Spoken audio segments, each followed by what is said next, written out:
ही ब्रँडला promote करत नाही. Okay, ज्याचं बजेट 200 रुपये त्याला 200 रुपयाचा इनर गार्मेंट मिळेल, ज्याचं बजेट 3000 रुपये तर 3000 रुपयाची पण ब्रा येते. घेणारेही पब्लिक खूप जास्त वाढलंय. नाही, हमको चाहिए, हमको ऐसा ऐसा चाहिए. कारण की मी तुम्हाला म्हटलं तसं स्वतः कमवतात, स्वतःवर स्पेंड करायला काय हरकतच नाहीये. आणि आजकालचा ट्रेंड असा झालाय की ते फिरायला जातात.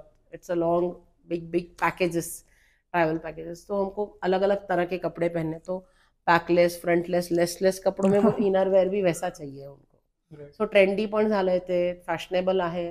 प्लस त्याच्यातही आम्हाला खूप सारे इनोव्हेटिव्ह द्यावे लागतात आणि ते आपण त्यांना तेवढं सुपर कम्फर्ट करतो. छोट्या छोट्या ऑफिस वेअरच्या गोष्टी असतात की क्लिवेज पार्ट नाही दिसला पाहिजे. ऑफिस यूजचे फॉर्मल शर्ट्स असतात.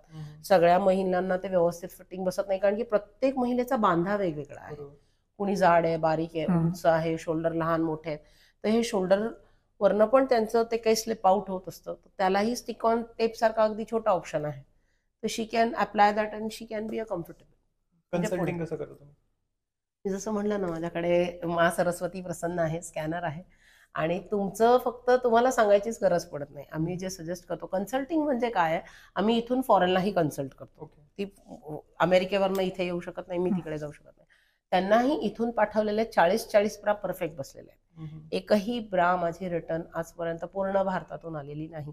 इव्हन कॅन्सर पेशंटची सुद्धा. मी महिलांना सांगू शकते ह्याच्यातून की महिलांनाही माहिती असतं उजवी किंवा डावी ब्रेस्ट जी आहे त्याच्यात थोडासा त्यांचा फरक कमी जास्त असतो आणि आफ्टर डिलिव्हरी हे स्ट्रॉंग जाणवतं त्यांना. कारण की कुणाकुणाचं असं होतं, ब्रेस्ट फीड एकाच बाजूनी बेबीनी जास्त घेतलंय, एका बाजूनी घेतलं नाहीये, किंवा तेव्हा शतावरी पिणं, खूप चांगल्या पद्धतीचं दूध, तूप, आणि हे तुमच्या बॉडीसाठी खूप चांगलं आहे जेव्हा तुम्ही घेता. पण सगळ्यात जास्त हार्मोनल चेंजेस तेव्हा होण्याचा पार्ट आहे ब्रेस्ट.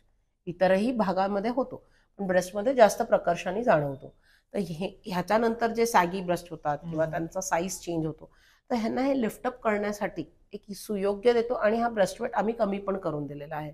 तर हा माझा कन्सल्टिंगचा पार्ट आहे. बॉडी टाईप, तुमच्या रिक्वायरमेंट, तुमची आत्ता करंट चाललेली phase, are you a teenagers, are you married, are you mom to be, तुम्ही प्रेग्नेंट आहात का, डिलेव्हरी झाली आहे का, 40 नंतर काय आहे, तुम्ही मेमोग्रॅम, मला कोणाला वाटलं की तुम्ही मेमोग्रॅमी करावी तर ते आम्ही कॉन्फिडन्स दिल्यावर ते खूप हाजल फ्री जाऊन ते करतात. किंवा आम्ही असे कॅम्पियन्स घेतलेले आहेत. आपलं सोनल सोशल फाउंडेशन आहे, स्वतः आपली संस्था चालवतो आम्ही. तर ह्याच्या अंडर आम्ही खूप ब्रेस्ट कॅन्सर हॉस्पिटलशी कनेक्ट करून ते एक तसं घेतलं होतं की बाबा मी स्वतः तिथे उभी असले आणि माझ्या परिचयाच्या जर महिला आल्या तर त्यांना तेवढंसं टेन्शन नसतं. आणि ह्याच्यात त्यांना त्यांचा मित्र किंवा त्यांचे मिस्टर एवढी मदत नाही करू शकत जो आम्ही आमच्या एका प्रेझेन्सनी होते.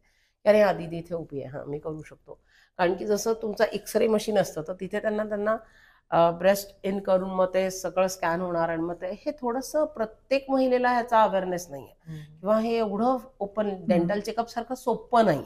ग्रामीण भागात तर जास्त गरज आहे. पुण्यातच किंवा मेट्रो सिटीत एवढी बॉम्ब आहे, तर तुम्ही ग्रामीण भागात ह्याचं नावच काढू शकत नाही. ह्याचं स्पेलिंगच माहिती नाही ग्रामीण भागात सोप्या ह्याच्यात सांगू तुम्हाला तर. आणि त्यांना ह्याचं जेव्हा कळतो, मी अकोले इथे हेमलताताई पिचड यांच्या अंडर लेक्चर केलं होतं, तिथे तर फिडिंग नंतर ब्राच घालू नये किंवा पोटपट्टाच बांधू नये इथून सुरुवात होते. का तर नाही, आम्ही कॉटनच्या साड्या बांधतो, मग ते त्यांचे सायझेस चेंज होतात, मग तिथून ओव्हरी कॅन्सरला सुरुवात होते. जेव्हा पोटाचा खूप भाग तुम्हाला लोअर ॲपवर येतो, वजायनल एरियावर त्याचा खूप जास्त इम्पॅक्ट होतो.